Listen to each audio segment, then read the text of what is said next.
guy looks a lot like me. They came into the world and they joined my other two children. We have a 3-year-old and a 2-year-old, both girls. So the Young household is busy. We now have 2 more reasons to care about the future of this country. I think it was my wife that first said that. And I thought that was hit the nail on the head there. Since this campaign began, we have passed a number of milestones that first-time candidates don't typically pass. We've earned the public support of about every statewide office holder here in Indiana.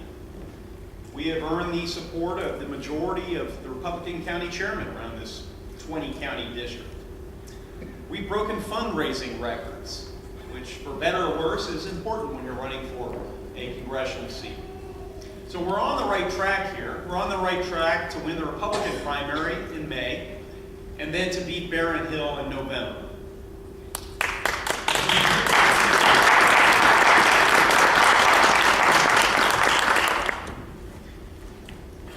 Yes, Barron Hill needs to be defeated.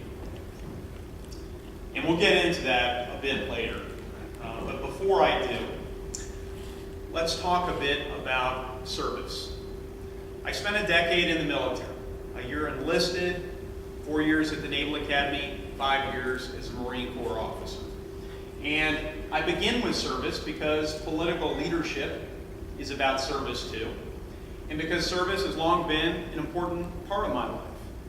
It was something emphasized growing up. My mom always got involved in the community, as did my dad. And they always taught me that I should be serving a cause greater than myself when I grow up. So when I graduated from high school, it was pretty natural. It was a natural decision for me to enlist in the military. Jumped at a chance to attend the U.S. Naval Academy and then spent 5 years in the Marines. Having spent time in the service, I'll never forget who I work for. I'll never forget the role of a congressional representative is to serve you and people like you. And some of our members of Congress have forgotten that. And that's one of my criticisms of Congressman Barron Hill. The other thing I got from my time in the service is I think I will always remember those generations of Americans who sacrificed to make this the greatest nation on earth. You know, to this day, we have fighting men and women in the trenches, fighting daily to ensure that this land of freedom and opportunity remains the greatest nation on earth, prepared to make the ultimate sacrifice in its defense. Let me tell you about one of those people for a second. His name is Doug Zembeck, and if you've heard me talk before, you've heard me bring Doug up.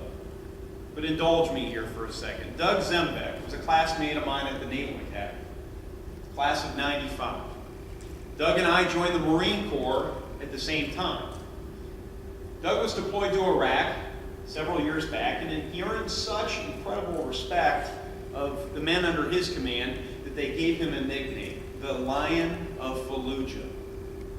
I can't think of a better nickname for a male than the Lion of Fallujah. I don't know if that's you gents out there, but the Lion of Fallujah kept a journal when he was in Iraq where he collected his thoughts on leadership. He collected pearls of wisdom from those he respected. And Doug, pretty plain-spoken guy, doesn't use flowery language a lot. He had things in that journal like, don't forget where you come from, serve your country, lead from the front, serve a cause greater than yourself.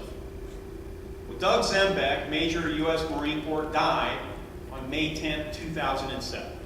He was killed in the line of duty. He left behind a wife he loved and a child he adored. Doug Zembeck died for his country. He died for a cause far greater than himself.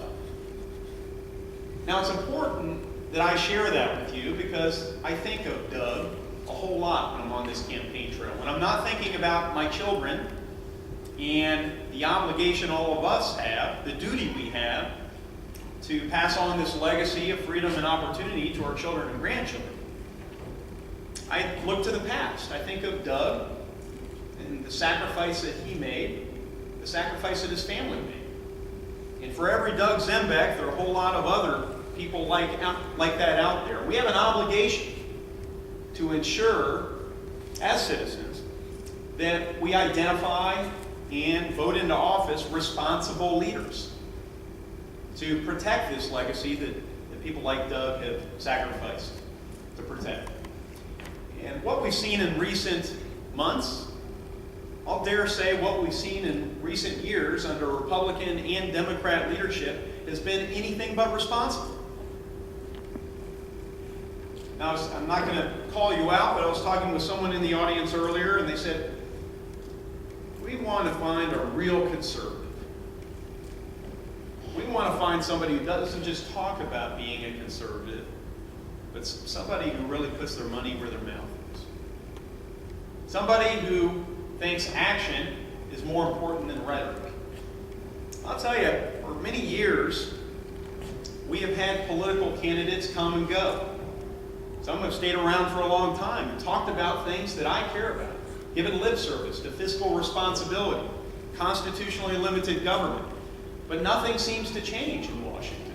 They go there and rubber stamp whatever their leadership might want. Well, I've had enough of big spending politicians. I've had enough of big government.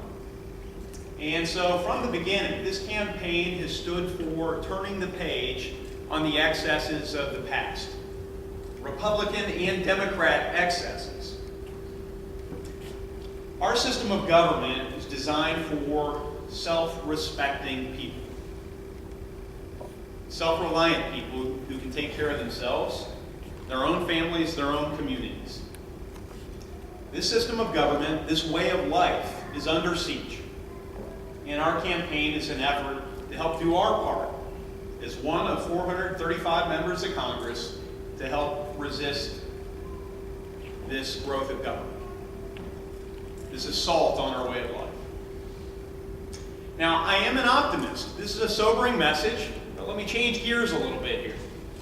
We're Americans, and for over 200 years, we've been proving the pessimists wrong. We created all the problems that we're going to talk about today, or most of them. Fiscal irresponsibility, debt spending, growth of government outside the bounds of the Constitution. We created these problems, and therefore we can solve them. So I am an optimist. Let's remember the first Republican president, Abraham Lincoln. It was after the Battle of Gettysburg that President Lincoln stood before his fellow countrymen in a very difficult time for our country, and he said that this nation, under God, shall have a new birth of freedom. I love that phrase, a new birth of freedom. Well, my family's doing our part. We just had 2 new births. But I think our nation needs a new birth too. We need a new birth of freedom. And we will, with your trust and support, continue leading this charge here in southern Indiana. This charge to take back our Congress, to take back our government, and to maintain this land of freedom and opportunity and pass it on to our children and grandchildren. So that is why I'm here tonight. I hope that in some way reflects why you're here tonight. And with that, I will stop talking for a little while because I really want to hear what's on your mind and take your questions. Thank you. Thank you for coming. They told me ahead of time they might have to leave, and I understand, little girls. Thank you for coming. Look forward to hearing you again. Thanks. So I'll tell you what, I'm going to come down here and pass the mic so everyone can hear your question. And why don't we just work it that way tonight? And I'm a pretty informal person. This is southern Indiana after all, so I'm up here like it's, some sort of show. So I'm going to come down if that's okay. And I hope there are a bunch of questions. Thank you.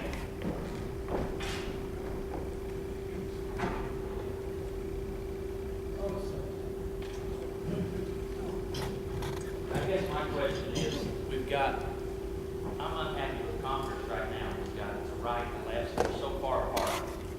So how do you fit into that picture? Are you all the way over here, all the way over there? Are you going to be somebody that can unite Congress and bring us together to get solutions? Yeah. But we need solutions to the problems. Well, I am an unapologetic conservative.